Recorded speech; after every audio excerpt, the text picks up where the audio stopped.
ভারতের বিদেশ মন্ত্রকের কড়া বিবৃতি এবং কয়েক ঘন্টার মধ্যে পাল্টা কড়া বিবৃতি বাংলাদেশের তরফে। এখান থেকে শুরু করব। তালিবান, আইএস এবং মৌলবাদী শক্তির পদধ্বনি শোনা যাচ্ছে। বাংলাদেশে ইসকনে সন্ন্যাসী চিন্ময় কৃষ্ণ দাসের গ্রেফতারির পর থেকে দিকে দিকে হিন্দুদের ঘরবাড়ি, দোকানপাট, মন্দিরের উপর হামলা চালানো হচ্ছে বলে জানিয়েছে বাংলাদেশ সম্মিলিত সনাতনী জাগরণ জোট। বাংলাদেশের সংখ্যালঘু হিন্দুদের এই পরিস্থিতি নিয়ে চরম উদ্বিগ্ন কেন্দ্রীয় সরকার। ইতিমধ্যে মোহাম্মদ ইউনুস সরকারকে কড়া বার্তা দিয়েছে তারা। মঙ্গলবার রাতে বিদেশ মন্ত্রকের তরফে বিবৃতিতে বলা হয়, বাংলাদেশ সম্মিলিত সনাতন জাগরণ জোটের মুখপাত্র চিন্ময় কৃষ্ণ দাসকে গ্রেফতার ও জামিন নাকচ করার বিষয়টিকে গভীর উদ্বেগের সঙ্গে দেখা হচ্ছে। এই ঘটনার পর বাংলাদেশে কট্টরপন্থী গোষ্ঠীর দ্বারা হিন্দু ও অন্যান্য সংখ্যালঘুদের উপর হামলার ঘটনা ঘটেছে। সংখ্যালঘুদের বাড়িঘর ও ব্যবসায়িক প্রতিষ্ঠানে অগ্নিসংযোগ ও লুটপাটের পাশাপাশি চুরি, ভাঙচুর, মূর্তি ও মন্দির ভাঙচুর করার একাধিক ঘটনা ঘটেছে।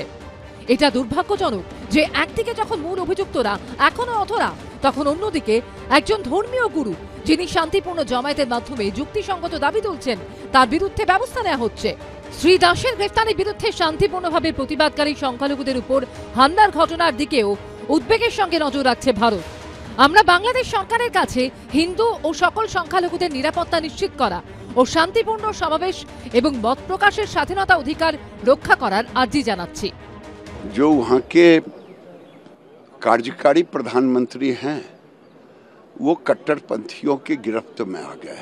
केवल हिंदू समाज को प्रताड़ित करना, इस्कॉन के नेताओं, धार्मिक गुरुओं को जेल में बंद कर देना, ये बता रहा है कि वहाँ भी पाकिस्तान की तरह कट्टरपंथी सरकार पे हावी हो गए हैं और ये संयुक्त राष्ट्र संघ को हस्तक्षेप करना चाहिए। বাংলাদেশে হিন্দুদের রক্ষা করার জন্য মোদী সরকারের কাছে কড়া পদক্ষেপের দাবি জানিয়ে কংগ্রেস সাংসদ প্রিয়াঙ্কা গান্ধী সমাজ মাধ্যমে লিখেছেন, বাংলাদেশে ইসকনে সন্ন্যাসীর গ্রেফতারি ও সংখ্যালঘু হিন্দুদের উপর লাগাতার যে হিংসার ঘটনার খবর সামনে আসছে তা অত্যন্ত উদ্বেগের। কেন্দ্রীয় সরকারের কাছে আমার আবেদন, এই বিষয়ে হস্তক্ষেপ করুন এবং সংখ্যালঘু হিন্দুদের নিরাপত্তা সুনিশ্চিত করার বিষয়টি বাংলাদেশ সরকারের কাছে জোরালোভাবে উত্থাপন করুন।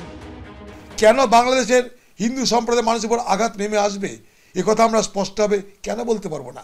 ধর্মনিরপেক্ষ ব্যক্তি, উদারবাদী মানুষ আজ বাংলাদেশে বিপদাপন্ন।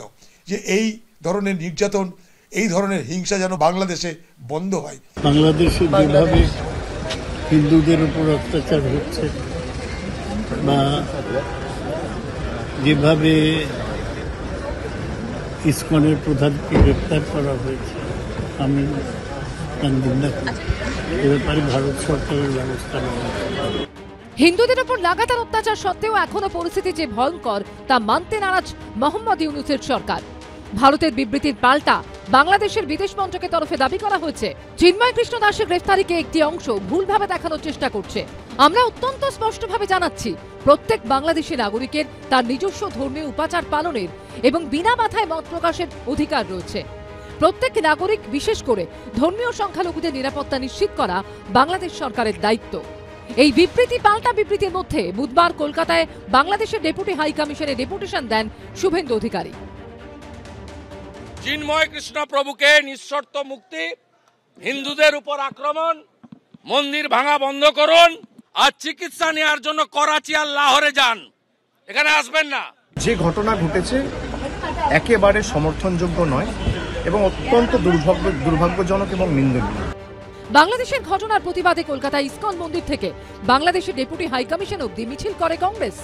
হিন্দু জাগরণ মঞ্চের পক্ষ থেকে কৃষ্ণনগরের পোস্ট অফিস মোড় থেকে মিছিল করা হয় কালেক্টর মোড় পর্যন্ত। হিন্দু সুরক্ষা মঞ্চের ডাকে মিছিল হয় দক্ষিণ 24 পরগনার কাকদ্বীপে। বিজেন্দ্র সিংহ, প্রদ্যোৎ সরকার ও গৌতম মণ্ডলের রিপোর্ট, এবিপি আনন্দ। আমি ব্রিগেডিয়ার দাসের কাছে যাব যে কোথা থেকে এই যে গুজব, এই নবেন্দুদা বলছিলেন হোয়াটসঅ্যাপ ইউনিভার্সিটি, কোথা থেকে পল্লবিত হচ্ছে যে আইনজীবী খুনের ঘটনায় যে 6 জন বা তার যে প্রতিবাদ মিছিল ইত্যাদি হচ্ছিল গ্রেফতার করা হচ্ছে, একে স্পেসিফিক্যালি দিনের পর দিন, ঘন্টার পর ঘন্টা প্রচার করা হচ্ছে তারা ইসকনের সদস্য। 4 জনই, 6 জনকে এখনো পর্যন্ত গ্রেফতার করেছে, 6 জনই মুসলিম। আমি বলছি তারা তো ইসকনের সদস্য হতে পারেন না, ইসকনের সন্ন্যাসীও হতে পারেন না। আমার বক্তব্য যে এইভাবে গুজব পল্লবিত করে পরিকল্পিতভাবে একটার পর একটা হামলা হচ্ছে, কিন্তু প্রথম কথা থামবে কি করে, এবং দ্বিতীয় কথা সত্যি কতটুকু ভারতের করার আছে? হ্যাঁ, ভারতের অনেক কিছু করার আছে। এই যেটা আপনি বললেন সেটা কিন্তু একটা ওয়েল অর্কেস্ট্রেটেড প্ল্যানের মধ্যে চলছে, এটা প্ল্যানের বাইরে চলছে না। কারা এই প্ল্যানটা করছে? ইউনুস উনি এই প্ল্যানগুলো করছেন না, উনি এক্সিকিউট করছেন বা সহ্য করছেন প্ল্যানটা। এবার যারা এই প্ল্যানটা করছে তাদের এমটা কি? তাদের এম হচ্ছে যে একটা ইসলামিক ক্যালিফেট তৈরি করবার, সেটা সিরিয়ার ইচ্ছা, ISIS এর যেটা ইচ্ছা আর কি। এবার ইসলামের, আমি যতগুলো ইসলামিক দেশে গেছি, কিছু আছে কট্টরপন্থী, কিন্তু তারা বিজনেস করে, প্র্যাকটিক্যাল প্র্যাগমেটিক ইসলাম। আর আরেকটা হচ্ছে যে না, আমরা মরে যাই, না খেতে পেয়ে মরে যাই, তাও আমরা জিহাদ করব আর কি। হ্যাঁ, এবং যখন কাউকে পাবো না তখন নিজেদের মধ্যে মারামারি করব, যেটা এখন লেবানন হচ্ছে, সিরিয়াতে হচ্ছে। এবার কি হচ্ছে, এই যেটা আপনি বললেন কতগুলো পরপর প্ল্যান চলছে। যেমন আপনারা জানেন কিনা, গত সপ্তাহে একটা জাহাজ আসে করাচি থেকে ডাইরেক্ট চট্টগ্রাম, প্রথম 53 বছরে প্রথম জাহাজ, এবং এই জাহাজটা, এই যে নিয়মটা ওরা বানালো যে আর চেকিং করবে না, থার্ড পার্টি দিয়ে মাল আসতো, মানে সিঙ্গাপুরে গিয়ে বা শ্রীলঙ্কায় গিয়ে চেক করিয়ে তারপরে আসতো। এবং 2004-এ অনেক অস্ত্রশস্ত্র, বাংলাদেশের বিগেস্ট ওয়েপেন অ্যান্ড আর্মস উলফার জন্য আসা হচ্ছিল, সেটা ধরা পড়ে, বাংলাদেশের লোকেরা ধরে, এবং ইন্ডিয়ান গভর্নমেন্টের সাথে তখন ওরা কোঅপারেট করে। এবার এই যে ব্যাপারগুলো হচ্ছে, এতে দেখুন যেটা এর পাশে প্যারালালি দেখুন যে আনসারুল্লাহ মানে আল কায়দার আউটফিট, তাকে ছোটা লাদেন যাকে বলা হচ্ছে, এবং এই যে ধর্মীয় লোকেদের উপর একটা পার্টিকুলার মাইনরিটির উপরে আঘাত করা, মোহাম্মদ জসিমউদ্দিন রহমান, এবং একটা ওই হোয়াটসঅ্যাপের ইউনিভার্সিটি তৈরি করা, মুজিবুর রহমানের এই যে হিস্ট্রি একটা আছে ভারতবর্ষের সাথে বাংলাদেশের ভালোবাসার সহৃদয়িক সম্পর্কের, সেটা মুছে ফেলবার চেষ্টা প্রচণ্ড করা হচ্ছে। আরেকটা জিনিস আমি জানাতে চাই, পাকিস্তানের রাস্তায় বাংলাদেশ হাঁটছেন ইউনুস, এবং চায়নার মদতে হাঁটছেন। এবার পাকিস্তান কিন্তু এই মুহূর্তে ভীষণ বাজে অবস্থা। আজকের দিনে পাকিস্তান ইন্টারন্যাশনাল নিউজে যাচ্ছে, হ্যাঁ, এবং Bangladesh is going the Pakistan way. এবার ইন্ডিয়ার সাথে বাংলাদেশের trade, I think if I am not wrong, $13 billion. আর পাকিস্তানে জাস্ট ইন্ডিয়ার সাথে বাংলাদেশ, এই দুটো কান্ট্রির মধ্যে ইমরান খানের অনুগামীরা মিছিল করছেন, এবং ইসলামাবাদের সেই মিছিলের শুট অ্যাট সাইটের অর্ডার দেওয়া হয়েছে। একদম, এবং ইমরান খানের ওয়াইফের ব্যাপারেও তাকেও টার্গেট করা হচ্ছে। এবার কি হচ্ছে যে এই জায়গাটাতে ডামাডোলে যেটা পাকিস্তান আছে, যেটা আফগানিস্তান যখন আপনারাই দেখাচ্ছিলেন, আমরাও ছিলাম সেই সাথে, তো সেই জায়গায় আস্তে আস্তে বাংলাদেশ চলে যাচ্ছে। কিন্তু ইন্ডিয়ার একটা বড় কনসার্ন আছে, যেটা আপনারা বলছেন, সেটা তো আছেই আছে, যে মাইনরিটির উপর অ্যাটাক হচ্ছে, যে কোনো মাইনরিটি হতে পারে, বাট আমি নিজে ব্যক্তিগতভাবে হিন্দু, আমারও টেন্টাকেলস হচ্ছে। কিন্তু সেটা ছাড়া যেটা হচ্ছে টেররিজম বেড়ে যাবে, ক্রস বর্ডার ক্রসিং বেড়ে যাবে বিশালভাবে, এবং পশ্চিমবঙ্গের ওপর বিরাট চাপ আসবে। এটা আসতে বাধ্য হবে, কারণ মানুষ কোথায় যাবে? মানুষ তো মানে 1 কোটি মানুষকে তো রাতারাতি মেরে ফেলা হয়নি। কিছু মানুষ হয়তো ধর্ম পাল্টে নেবে বেঁচে থাকার জন্য, আর কিছু মানুষ হয়তো প্রতিরোধ করবে, আর বাকিরা কি করবে? বাঁচবার চেষ্টা করবে, সার্ভাইভালের চেষ্টা করবে। এবং সেই মানুষগুলো কোথায় যাবে? এবং এই যে ট্রেড, এটা দুম করে বন্ধ করা যায় না। It's not a easy deal to, মানে $13 বিলিয়ন ট্রেড মানে বন্ধ করাটা হট করে সম্ভব না। তাতে আমাদেরও লস হবে, যারা আমাদের লোকেরা বিক্রি করছে তাদেরও লস হবে, ওদেরও লস হবে। হ্যাঁ, কিন্তু বাংলাদেশ একটা সুইসাইডাল পাথে আছে, এবং মিলিটারিলি বাংলাদেশকে, আমি এটা বলতে পারি বিইং এ মানে মিলিটারি অফিসার, যে এটা হাস্যাস্পদ ব্যাপার হবে যে বাংলাদেশ যে আওয়াজ দিচ্ছে মাঝে মাঝে যে যুদ্ধ করবে, এটা একটা জোক হয়ে যাবে। মানে অ্যাকচুয়ালি ইন্ডিয়ান আর্মিরও প্রয়োজন হবে না বাংলাদেশের জন্য। যে 20শে জানুয়ারি ট্রাম্প ক্ষমতায় আসবে, আমার ব্যক্তিগত অ্যাসেসমেন্ট, ট্রাম্প ক্ষমতায় আসলে, কারণ এইখানে কিন্তু বাইডেনের বিরাট হাত আছে। আমি বলছি ইউনুসকে বসানো, ইউনুসের সাথে যে ফোর্সটা কাজ করছে, সেখানে বাইডেনের একটা হাত আছে ভারতকে শিক্ষা দেওয়ার প্রশ্নে। ফলে আমি আপনাকে পরিষ্কার বলছি যে জানুয়ারি 20 তারিখে ট্রাম্প মানে ক্ষমতায় আসার পরে সম্ভবত আন্তর্জাতিক সমীকরণটা বাংলাদেশের ফেভারে নাও থাকতে পারে, এটা আমি মনে করছি, যেটা ইম্পর্টেন্ট। দ্বিতীয় যেটা, ভারত সরকারেরও কিন্তু আমি বলবো যে মানে কেবলমাত্র এটা আইডেন্টিটির জায়গা থেকে না দেখা। কারণটা কি, মানে বাংলাদেশের জাতীয়তাবাদের ভাবনা সবটাই মরে গেছে, আমি বিশ্বাস করি না। ফলে বাংলাদেশের 71-এর যুদ্ধের পরে যে জাতীয়তাবাদী ভাবনা ছিল, যে সেকুলার ভাবনা ছিল, সেই ভাবনাকে যে সুপ্ত অবস্থায় আছে, অনেক হয়তো ভয়ে কথা বলতে পারছে না, সেই শক্তিটাকে জাগিয়ে তুলতে হবে, মানে সিস্টেমের মধ্যেই রেজিস্ট্যান্স আনতে হবে।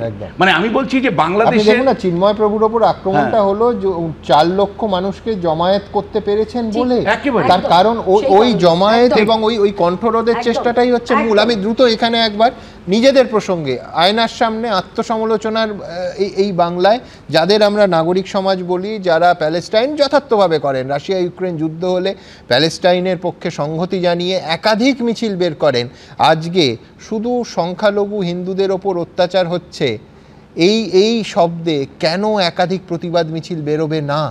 বিভিন্ন জায়গায় হচ্ছে, তা সত্ত্বেও না হওয়ার পরিমাণ এখনো অনেক অনেক বেশি। কোথায় আটকাচ্ছে? আরজিকর কাণ্ডের প্রতিবাদে কয়েক মাস আগেই নজিরবিহীন আন্দোলন দেখেছিল কলকাতা। রাতের পর রাত রাজপথের দখল নিয়েছিল সাধারণ মানুষ। বিচারের দাবিতে স্লোগানে মুখরিত হয়েছিল শহরের আকাশ বাতাস। এখানে যখন আরজিকর কাণ্ড সামনে এসেছিল, ঠিক তখন থেকেই বাংলাদেশে হিন্দুদের ওপর অকথ্য অত্যাচার নেমে আসতে শুরু করে। ইউনূস সরকারের জমানায় গত 3 মাসে যা ভয়ঙ্কর চেহারা নিয়েছে, কিন্তু এমন শিউরে দেওয়ার মতো ঘটনার প্রতিবাদ কোথায়? মার্কিন সাম্রাজ্যবাদের কালো হাত ভেঙে দাও বলে বারবার রাস্তায় নেমেছে কলকাতা। ইরাক থেকে ভিয়েতনাম, ভেনেজুয়েলা, অতীতে যে কোনো আগ্রাসন কিংবা অত্যাচারের বিরোধিতায় মুখর অতিকায় সব মিছিলের সাক্ষী হয়েছে কলকাতা শহর। ৬এর দশকে এই কলকাতার বুকেই শোনা যেত, তোমার নাম আমার নাম, ভিয়েতনাম ভিয়েতনাম।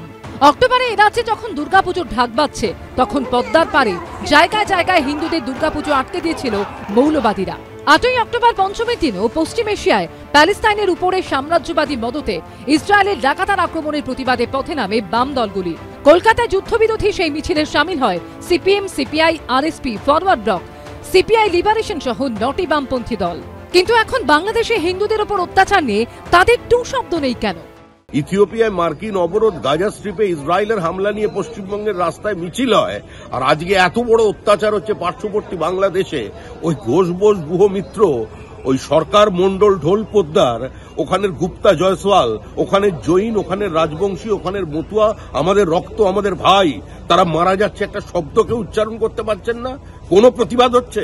এটা খুবই দুর্ভাগ্যজনক। এই পথে নামাটা শুধুমাত্র ভারতের জন্য নয়, পথে নামাটা দরকার, কারণ যে কোনো দেশে যেখানে ইন্ডিভিজুয়াল রাইটস বা হিউম্যান রাইটস, সিভিল রাইটস ক্ষতিগ্রস্ত হচ্ছে, যেখানে মানুষ মারা যাচ্ছে, যেখানে এরকম ভাবে অ্যাট্রসিটি হচ্ছে, সেটা হিন্দু হোক, বৌদ্ধ হোক, শিখ হোক, খ্রিস্টান হোক, what ever it might be, সেখানে আমার মনে হয় সিভিল সোসাইটি মুভমেন্ট ভীষণ ইম্পর্টেন্ট।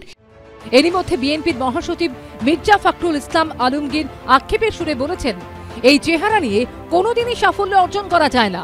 যতই বড় বড় কথা বলি, যতই লম্বা লম্বা বক্তৃতা করি, নিজের ঘরেই যদি বিভেদ থেকে যায়, আমরা সেটা কখনোই ঠিক করতে পারবো না।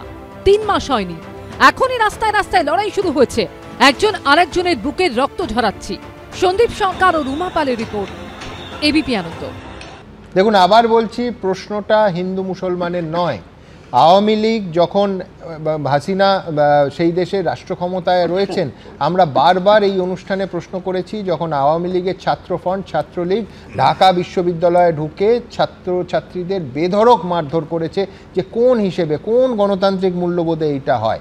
যখন বাংলাদেশের পুলিশ একের পর এক বিরাট বিপুল জনসমাবেশে গুলি চালিয়েছে, ছাত্রদের মৃত্যু হয়েছে, তখনও প্রশ্ন তুলেছি আমরা এই অনুষ্ঠানে। সুতরাং প্রশ্নটা হচ্ছে মানবতার। সেখানে কোনো রহস্যময় কারণে কেন এখনো নাগরিক সমাজ সেইরকম সরব নয়? দেখো, আমাদের এখানে নাগরিক সমাজ সরব হয়, আমি একদম খুব সরাসরি বলছি, কাউকে ব্যক্তিগত আঘাত করার জন্য বলছি না। আমরা দেখতে পাই, বিশেষ করে যেই দলটাকে সমর্থন করে, সেই দল ওরিয়েন্টেড যদি কোনো কর্মসূচি থাকে, সেখানে তারা বেরোয়। একমাত্র আমরা দেখেছিলাম যে এই আরজিকর কাণ্ডে সাধারণ মানুষ বেরিয়েছিলেন, এটা বহু বছর পর, এবং সেটাও তার পরবর্তী যেটা আমরা দেখলাম, যে সেটার পেছনে কোনো একটি রাজনৈতিক দল বিশেষভাবে এতটাই তারা মানে সক্রিয় হলেন যে অন্য রাজনৈতিক দলগুলোকে সেখানে ঢুকতেই দিলেন না। তাতে কি হলো, আলটিমেটলি বিচার চাওয়ার যে প্রক্রিয়াটা, যে আমরা যে আন্দোলনটা চলছিল, সেটা অনেকটা স্তীমিত হলো। আমরা আবার দেখব, আমি এখনই ভবিষ্যৎবাণী করে রাখছি, আগামী 2-4 দিনের মধ্যে সবচেয়ে প্রথম দেখব শাসক দলকেই, যে তারা মিছিল করবেন, যেমন তাদের দেখেছিলাম আরজিকর কাণ্ডে তারাই মিছিল করেছিলেন প্রথমবাদীদের। মিছিল তো হোক, প্রতিবাদ তো হোক। আমার যেটা, আমি কোনো পলিটিক্যাল পার্টিকে তো বলছি না, আমি বুদ্ধিজীবীদের কথা বলছি। বুদ্ধিজীবীদের মধ্যে খুব আনফর্চুনেটলি আমি বলছি, যেটা আগে ছিল না, যেখানে আমরা অমলান দত্তর মতো লোককে পেয়েছি, বামফ্রন্টের যখন লড়াই হয়, যেখানে আমরা সুনন্দু সান্যালের মতো লোককে পেয়েছি, যেখানে মহাসাদের দিকে পেয়েছি, যে তারা কোনো কিছু না ভেবে আমাদের দেশটাকে রক্ষার, তারা মনে করেছিলেন পশ্চিমবাংলা সেই মুহূর্তে বিপদে, সেই জন্য তারা কোনো রাজনৈতিক দল না দেখে তারা পথে নেমেছিলেন। কিন্তু আজকের দিনে এতটাই মেরুকরণ হয়ে গেছে, আমি জানি না কজন, আমি দু একজনের নাম বলতে পারি, মিরাতুন্দি এরকম কয়েকজন ছাড়া আর প্রত্যেকেই কোনো না কোনো রাজনৈতিক দলের ছত্রছায়ায়। আপনারা কি করছেন? দেখুন, আপনার আগামীকাল 2টোর সময় শিয়ালদা থেকে বাংলাদেশ হাই কমিশন পর্যন্ত একটা মিছিল আছে, এবং সমস্ত সুশীল সমাজ, বিশেষ করে মানে যারা যারা এটাকে মনে করছে যে অত্যন্ত মানে নীচ কাজ হয়েছে, তার জন্য একটা মিছিল আছে এবং ডেপুটেশন আছে। এবং এর বাইরে আমরা ইউএনওকে, ইউনাইটেড নেশন অর্গানাইজেশনকে একটা বাংলাদেশ, কারণ এটা হচ্ছে গিয়ে আন্তর্দেশীয় ব্যাপার, সেখানে আমাদের ব্যাপার স্যাপার অনেক কম, সেখানে ইউএনও একটা হস্তক্ষেপ করতেই পারে। তো ওকে চিঠি দেওয়া হবে যাতে ওরা আগামী দিনে এটাকে করে। এবং আরেকটা জিনিস যেটা মানে সবথেকে বড় জিনিস, আমি যদি একটু সময় দেন, আমি একটু বাংলাদেশের কোন কোন জায়গায় হিন্দু বহুল এলাকা, এবং যেখানে তো সমগ্র বাংলাদেশ জুড়ে কিন্তু হচ্ছে না, কিছু কিছু জায়গা আমার কাছে কিছু তথ্য আছে, আপনি যদি সময় দেন প্রতিবেদনেও দেখালাম। আমি বলছি যে এটা কিন্তু কেবল হিন্দু নিধনের জায়গা থেকে দেখার জায়গা নেই। আমি বারবার বলছি, কেন এটা বাংলাদেশের যে জাতীয়তাবাদী ভাবনা সেটাকে বদলে দিতে চাইছে, একটা ইসলামিক রাষ্ট্রে পরিণত করতে চাইছে। আমি আবারও বলছি সুমনদা, আমি বলছি এটা পার্ট, মানে হিন্দুদেরকে এলিমিনেট করা হচ্ছে, হিন্দুদের এলিমিনেট করা হচ্ছে রাষ্ট্রের চরিত্রটা বদলানোর জন্য। আর এখানে কেন আমি বলছি যে সমস্ত মমতা বন্দ্যোপাধ্যায়কে রাস্তা নামানো উচিত, তার কারণ মমতা বন্দ্যোপাধ্যায় যদি রাস্তায় নামেন, বাংলাদেশের যারা ওই পারে মমতা বন্দ্যোপাধ্যায় অনেক মানে মমতা বন্দ্যোপাধ্যায়কে পছন্দ করেন এমন বহু মানুষ আছেন, তারা কিন্তু উৎসাহিত হবেন। আমি বলছি মমতা বন্দ্যোপাধ্যায় শাসক হিসাবে তার রাস্তায় নেওয়া উচিত। কেন উচিত? তার কারণ হলো এই যে গণতান্ত্রিক ফোর্সটা, যে ফোর্সটাকে আমি বলছি জাগিয়ে তুলতে হবে, যারা অপৃষিত মানে অবদমিত অবস্থায় আছে, তাদেরকে যদি উৎসাহিত করতে হয়, তাহলে কিন্তু শাসক দলকে রাস্তায় নামতে হবে। আর আমি এটা বিশ্বাস করি না যে শাসক দল রাস্তায় নামলে বা এই ইস্যুতে রাস্তায় নামলে উত্তেজনা তৈরি হবে, উস্কানি হবে, আমি বিশ্বাস করি না। তাহলে মানুষকে অপমান করা হয়। পশ্চিমবাংলার মানুষ এত খারাপ অবস্থা, উল্টো ছবিটা দেখুন কি মারাত্মক। মানে যাদের সংগঠনের নাম হচ্ছে বৈষম্য বিরোধী ছাত্র আন্দোলন, সেই সংগঠনের নেতারা আজকে প্রেস কনফারেন্স করছেন, তারা সব থেকে বেশি বৈষম্যমূলক কাজ করছেন এবং এইভাবে ভাগাভাগি করছেন। সুমন, একটা অদ্ভুত জিনিস দেখছি সিস্টেমটা, যেটাই হোক এখানে দাঁড়িয়ে শাসক দলকে হিন্দু বিরোধী তকমা লাগানোর আপ্রাণ চেষ্টা হচ্ছে। ব্যাপারটা তা তো নয়, পারসেপশনে তা তো নয়। আজকে দাঁড়িয়ে শাসক দল হিন্দু মুসলমান সব ধর্মের ভোট পেয়ে কিন্তু নির্বাচন। তোমার কথা যদি ঠিক হয়, আমি বলছি যে এটা 30 সেকেন্ড লাগে সেই তকমা ছিঁড়ে ফেলে দিতে, যে আমি এই ইস্যুতে রাস্তায় নামলাম, আমি এই ইস্যুতে তীব্র প্রতিবাদ করলাম, আন্দোলন গড়ে তুললাম, আমার সীমান্তের ওপারে আমার মাতৃভাষায় কথা বলা কিছু মানুষের উপর অত্যাচার হচ্ছে। আমি যেটা বলছি, আজকে দাঁড়িয়ে যেমন মমতা বন্দ্যোপাধ্যায়ের পাশের বাংলাদেশ এই রাজ্যের মুখ্যমন্ত্রী উনি, তেমন ঠিক দাঁড়িয়ে এই বাংলায় কোন রকম মানে রিলিজিয়াস হারমোনি যেটা, সেটা যাতে অটুট থাকে সেই দায়িত্ব তো মমতা বন্দ্যোপাধ্যায়ের কাছে। শ্রীলঙ্কায় যখন তামিলদের ওপর অত্যাচার হয়েছিল, তখন আমাদের এই ভারতবর্ষে উত্তাল করা একটার পর একটা রাজ্যে সেই আন্দোলন হয়নি, তারা দরজা খুলে দিয়েছিল যে আসুন এখানে এসে আশ্রয় নিন। এখনো বলছি, যদি অত্যাচারিত মমতা বন্দ্যোপাধ্যায় নিজে কোথাও বাড়িয়ে বলেছেন, যদি কোথাও পাশের রাজ্য দেশ থেকে আসতে যে আসুক, সে নিয়ে কোনো সমস্যা নেই।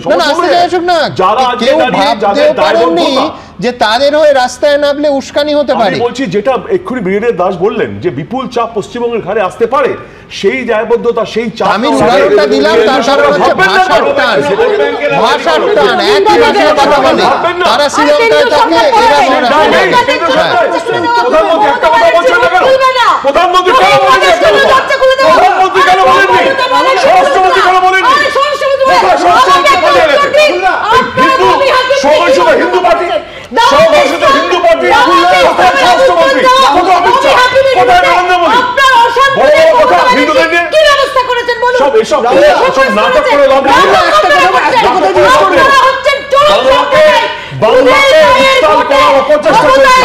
আমি শুধু তামিলদের ওপর যখন শ্রীলঙ্কায় অত্যাচার হচ্ছিল তখন তামিলনাড়ুর সমস্ত রাজনৈতিক দল এক হয়ে হাতে হাত ধরে রাস্তায় নেমেছিল, কোনো বিভেদ করেনি যে শ্রীলঙ্কায় যারা মার খাচ্ছেন, যারা খুন হচ্ছেন তারা তামিল, তারা আমার মাতৃভাষায় কথা বলেন। আমি বলছি এই বোধ, এই ঐক্যের বোধ, এটা কেন পশ্চিমবঙ্গে আমরা দেখতে পারবো না? এই সংস্কৃতির টান, এই ভাষার টান, এটা কেন আমরা এখানে অনুভব করব না? আমার পরের প্রতিবেদনে দেখাবো যে কি মারাত্মক, ইসকনকে ব্যান করে দিতে হবে। হাইকোর্টে এই মর্মে মামলা হলো। আজকে হাইকোর্ট বাংলাদেশের অ্যাটর্নি জেনারেলের কাছে রিপোর্ট চেয়েছে। কালকে বাংলাদেশের সরকারের তরফে অ্যাটর্নি জেনারেল প্রেস কনফারেন্স করেছিলেন এই 2.5 ঘন্টা আগে।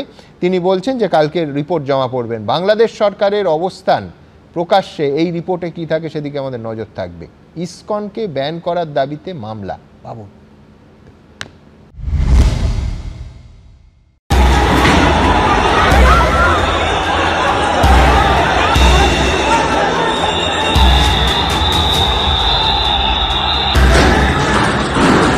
তিন মাসের বেশি সময় ধরে বাংলাদেশে কট্টরপন্থীদের বেলাগাম আক্রমণের শিকার হচ্ছে হিন্দুরা।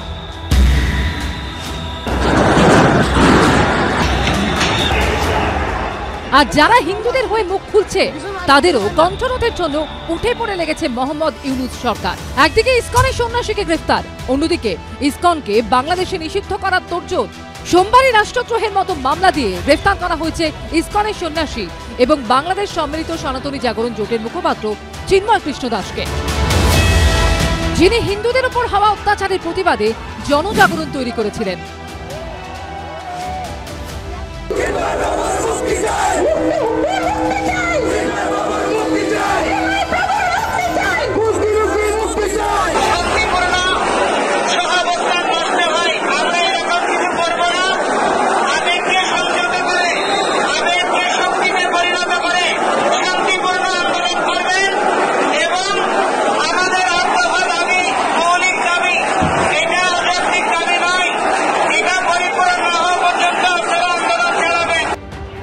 এবার বাংলাদেশে অত্যাচারিত হিন্দুদের পাশে দাঁড়ানো, সেদেশে ইসকনকে নিষিদ্ধ করার দাবি তুলতে শুরু করল কট্টরপন্থীরা। বাংলাদেশের হাইকোর্টে এই নিয়ে মামলা করেছে মনিরুজ্জামান নামে এক আইনজীবী। অন্যদিকে এই নিয়ে ময়দানে নেমে পড়েছে হেফাজতে ইসলামের মতো কট্টরপন্থী সংগঠন। ইসকন একটা পৃথিবী জোড়া সংগঠন। তারা ভগবানের নাম প্রচার করেছেন সারা পৃথিবী ব্যাপী। তাদের প্রভাব, যেটা মহাপ্রভুর যে বার্তা, তারা সারা পৃথিবীর কোণে কোণে পৌঁছে দিয়েছেন। আমাদের প্রভু ওখানে আন্দোলন করেছেন, সেই আন্দোলনে সাড়া দিয়েছেন এবং সমস্ত হিন্দু সমাজ তার ডাকে একতাবদ্ধ হয়েছেন। আর তার জন্যই ইসকনকে ব্যান করার জন্য একটা চক্রান্ত চলছে, পরিকল্পনা চলছে। ইসকনকে নিষিদ্ধ করার দাবি জানানো এই হেফাজতে ইসলামের পরিচয় কি? এই মৌলবাদী সংগঠন নিজেদের ইসলামের রক্ষক হিসেবে দাবি করে। তাদের মূল উদ্দেশ্য বাংলাদেশে ইসলামের শাসন পুনরুদ্ধার করা। শেখ হাসিনা ভারতের সঙ্গে সুসম্পর্ক তৈরির যে চেষ্টা জারি রেখেছিলেন তার কট্টর বিরোধী এই সংগঠন। 2021 সালে নরেন্দ্র মোদীর ঢাকা সফরের বিরোধিতায় সহিংস বিক্ষোভ দেখিয়েছিল এই মৌলবাদী সংগঠন। সেই সময় ব্রাহ্মণবাড়িয়ায় কয়েকটি মন্দিরে হামলা চালায় হেফাজতে ইসলামের সদস্যরা। একটি ট্রেনেও হামলা চালানো হয়। সেজন্য তাদের বহু সদস্যকে জেলে বন্দী করে হাসিনা সরকার। শাহবাগ আন্দোলনের সমর্থক ব্লগারদের মৃত্যুদণ্ডের দাবিতে 2013 সালে ঢাকায় লং মার্চ করে এই মৌলবাদী সংগঠন। ইউনূস সরকার ক্ষমতায় আসার পর থেকে ফের মাথাচাড়া দিতে শুরু করেছে এই মৌলবাদী সংগঠন। আর শুরু থেকেই তারা নিশানা করতে শুরু করেছে ইসকনকে। ইউনূসকে যে বক্তব্যগুলো তখন বলতে দেখেছি তার মধ্যে অন্যতম ছিল যে দেশে শান্তি শৃঙ্খলা ফেরত আসবে, একটা প্রগতিশীল ব্যবস্থা আবার নতুন করে উনি প্রতিষ্ঠা করবেন এবং প্রত্যেকের কিন্তু বাঁচার অধিকার থাকবে। কিন্তু এই বিগত 3 মাস ধরে কেউ নিরাপদ নন। এইটা কিন্তু একটা ক্লিয়ারলি ইন্ডিকেট করছে যে একটা বিরূপ মনোভাব তৈরি হয়েছে ইসকনের বিরুদ্ধে। ইসকনকে বাংলাদেশে নিষিদ্ধ করার দাবি জানিয়ে হাইকোর্টে যে মামলা হয়েছে তার প্রেক্ষিতে ইউনূস সরকারের অবস্থান জানতে চেয়েছেন বিচারপতি। इस्कॉन ने किसी का क्या बिगाड़ा है? इस्कॉन एक शांतिपूर्ण जो श्री कृष्ण की जो मतादर्श है उसी देश सारी दुनिया में फैला रहा है। ना ही इस्कॉन कोई हिंदू से अलग है या सनातन से अलग है। वो हिंदू के हित के लिए काम करते, बल्कि यह भी नहीं और भी चैरिटेबल कुछ काम है जहाँ जहाँ लोगों की मानवता, जहाँ लोग भूखे रहते हैं, जहाँ लोगों को खाना भी मिलते नहीं। आप देखिएगा कि जो रमजान में जो आते हैं, जो गरीब लोग होते हैं सड़कों पे, उनको इस्कॉन लोग ने फूड उनको खाना खिलाता है। যে বৈষম্য বিরোধী ছাত্র আন্দোলনের নেতারা ইউনূস সরকারের উপদেষ্টা হয়ে বসে আছেন, বাংলাদেশ চালাচ্ছেন, সেই সংগঠনের আহ্বায়ক হাসনাত আব্দুল্লাহ প্রকাশ্য সভা থেকে ইসকনকে হুঁশিয়ারি দিয়ে বলেছেন, আমাদের দেশে সব ধর্মের সহাবস্থান থাকবে, আমরা সবার অধিকার রক্ষায় কাজ করব, কিন্তু ধর্মের দোহাই দিয়ে উগ্রবাদী সংগঠন পরিচালনা করলে বাংলাদেশে এক হাত জায়গাও দেয়া হবে না। আমার ভাই সাইফুলকে নৃশংসভাবে হত্যা করা হয়েছে, এই ইসকনকে সন্ত্রাসী গোষ্ঠী হিসেবে নিষিদ্ধ করতে হবে। এই ইসকন জঙ্গি, তারা স্বৈরাচারের সঙ্গী। আমরা ভুলে যাইনি কিভাবে এই ইসকন স্বৈরাচারী আওয়ামী লীগের সহায়তায় ভারতের প্রেসক্রিপশনে বাংলাদেশে অশান্তি সৃষ্টি করছে।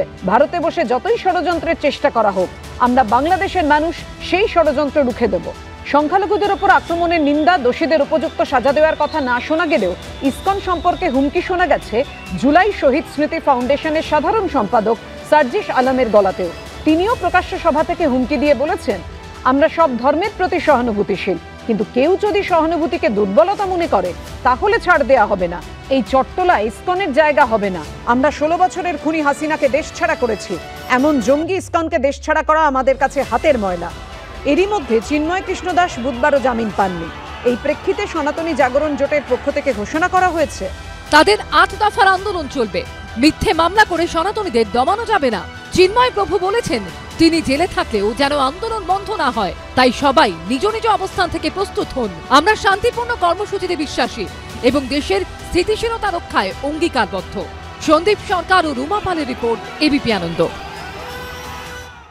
ভাবুন, সংগঠনের নাম বৈষম্য বিরোধী ছাত্র আন্দোলন, প্রকাশ্য সমাবেশ করছেন, সমাবেশে বলছেন ইসকন একটি জঙ্গি সংগঠন, এদের বাংলাদেশ থেকে বের করে দেয়া আমাদের হাতের ময়লা। আর এই সংগঠনের উপদেষ্টারা ইউনূস সরকারের অংশ। আমি বলছি, সুতরাং সরকারি দৃষ্টিভঙ্গি কি এই জানতে বিশেষ গবেষণা করতে হয়। আমি আবার বলছি, আমাদের অত্যন্ত বেশি রকম নজর থাকবে যে এই অ্যাটর্নি জেনারেল তিনি কালকে কি কোর্টে রিপোর্ট দেবেন সেই দিকে, কিন্তু আশঙ্কা তো হয়। দেখুন, অদ্ভুত লাগছে, একদম সঠিক কথা বলেছেন সুমন। আইসিস, জামাতে ইসলাম, হাজিবুত তাহরির, ইসলামী ছাত্র শিবির, হেফাজতে ইসলাম, এরা সবাই মিলে বলছে ইসকন সেটা নাকি সন্ত্রাসবাদী সংগঠন। মানে এর থেকে হাস্যকর কিছু হতে পারে না। এই ইউনূস সরকারের আমলে, যেটা আপনি একটু আগে বললেন, ওই জসিমউদ্দিন রহমান, যেটা আল কায়দার যে তাকে মুক্ত করে দেওয়া হয়, ছোট লাদেন যাকে বলা হয়, তাকে মুক্ত করে দেওয়া হয়েছে, আর সেখানে প্রভু চিন্ময় কৃষ্ণকে কারাগার যেতে হয়েছে। এইটা হচ্ছে মডেল। উনি বললেন, বিশ্বনাথ বাবু বললেন যে এখানে মানবতা, নিঃসন্দেহে মানুষ খুন হচ্ছে, আমি এটা নিয়ে কোনো ডিবেট নেই, কিন্তু তার ওপরে সব থেকে বড় কথা টার্গেটেড হিন্দু সংহার হচ্ছে। কেন বলছি? 1947 সালে বাংলাদেশে হিন্দুদের পার্সেন্টেজ ছিল 24-25, এখন সেটা 8, কমও হতে পারে, যেটা 95% এরা বলছে 5% হয়ে যেতে পারে। কোথায় গেছে? সিস্টেম্যাটিক্যালি হিন্দু সংহার হচ্ছে। 2022 এটা 24 আরো কমেছে। সিস্টেম্যাটিক্যালি হিন্দু সংহার হচ্ছে, তো এটা কি অস্বীকার করার জায়গা আছে? আর আমি অবাক হব না যদি আগামীকাল ইসকনকে সে দেশে সন্ত্রাসবাদী সংগঠন আখ্যা দেওয়া হয় এবং ইউনুস, যিনি কিনা শান্তির পুরস্কার পেয়েছিলেন নোবেলের, তিনি চুপ করে আছেন। তিনি দেখছেন যে বাংলাদেশ অশান্ত, বাংলাদেশে টার্গেটেড ভাবে একটি মানে মৌলবাদী ধর্মীয় সংগঠন তারা টার্গেট করে হিন্দুদের সংহার করছে। যে পাকিস্তান থেকে নিজেকে ছাড়িয়ে নিয়েছিল বাংলাদেশ, অদ্ভুতভাবে সেই পাকিস্তানের সঙ্গে সংযুক্ত হতে চাইছে, উল্টো উলটপড়ন হচ্ছে। বাংলাদেশে যদি কোনো উত্তাপ হয় বা কোনো কোথাও অগ্নিঘোর পরিস্থিতি হয়, সবচেয়ে বেশি আঁচ লাগা যে রাজ্যে সবচেয়ে বেশি সম্ভাবনা বেশি, যেগুলো পশ্চিমবঙ্গ। আজকে মমতা বন্দ্যোপাধ্যায় বিবৃতি কেন নেয়নি বা কেন প্রতিবাদ করছেন না, এত কথা বলছি আমরা। সেই জন্যই তো ঠিকটাকে ঠিক আর ভুলটাকে ভুল বলতে হবে। আপনি জায়গা দিচ্ছেন না, রাহুল পাঁচিল না হয়, আচ্ছা, দ্বিতীয় আজকে দাঁড়িয়ে সেই সহিষ্ণুত প্রধানমন্ত্রী নরেন্দ্র মোদী, যিনি সহিষ্ণুত হিন্দু মানে হিন্দু মাসিয়া যিনি, একটা কথা বললেন না কেন?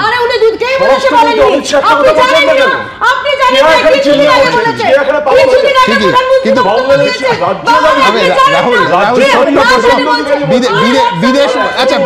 বিদেশ মন্ত্রকের বিবৃতিটা কার সরকারের? আমি দলীয় রাজনীতির মধ্যে আসবো না, আমি এখানে মানে এমন একটা পর্যায়ের মধ্যে যে আছি, এমন একটা পর্যায়ের মধ্যে যাচ্ছি যে ইউনাইটেড নেশন কার্যক্রমে মানে আমার তো আন্তর্জাতিক সংস্থার থেকে যে কোনো রকম মানে মানুষগুলো উদ্ধার পাবে, মানে কোনো হিউম্যানিটেরিয়ান গ্রাউন্ড দিয়ে ইউনাইটেড নেশন ইন্টারভেনশন করবে, কারণ ইউনাইটেড নেশনই কার্যত অস্তিত্বহীন।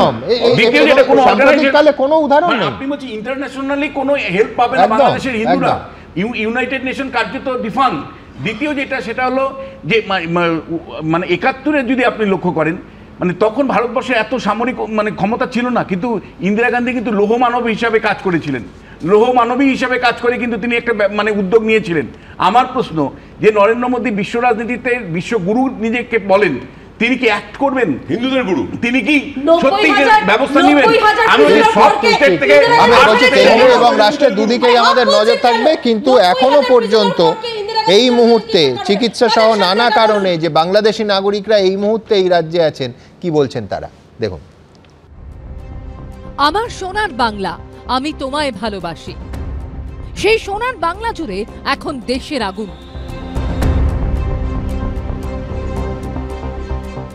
যিনি শান্তিতে নোবেল পেয়েছেন সেই মোহাম্মদ ইউনুস সরকারের আমলেই হিন্দুদের উপর হামলা, লাগাতার আক্রমণ, বাড়ি ভাঙচুর, মারধর। ইসকনে সন্ন্যাসী চিন্ময় কৃষ্ণ দাসের গ্রেফতারি ঘিরে অশান্ত হয়ে উঠেছে বাংলাদেশ।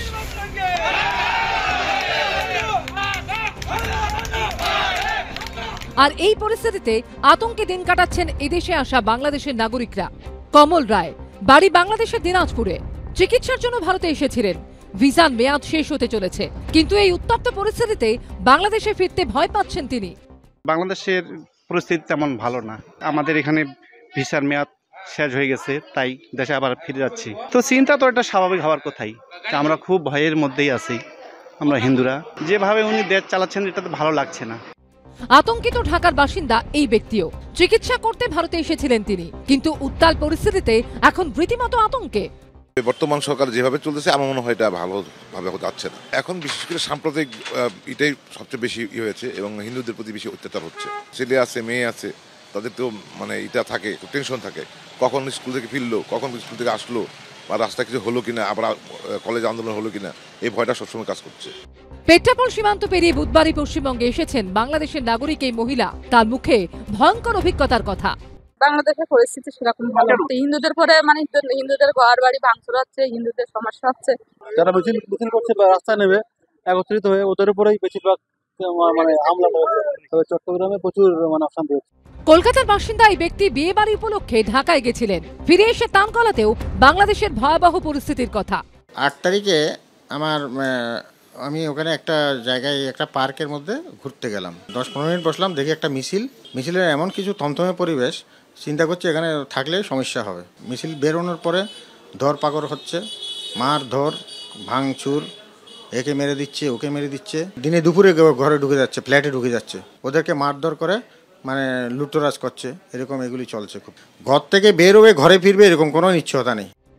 বাংলাদেশের হাল ফেরানোর ডাক দিয়ে ক্ষমতায় বসা মোহাম্মদ ইউনুস আর কতদিন চোখ বুজে থাকবেন? অনির্বাণ বিশ্বাস, বাচ্চু দাস ও সমীরণ পালের রিপোর্ট, এবিপি আনন্দ।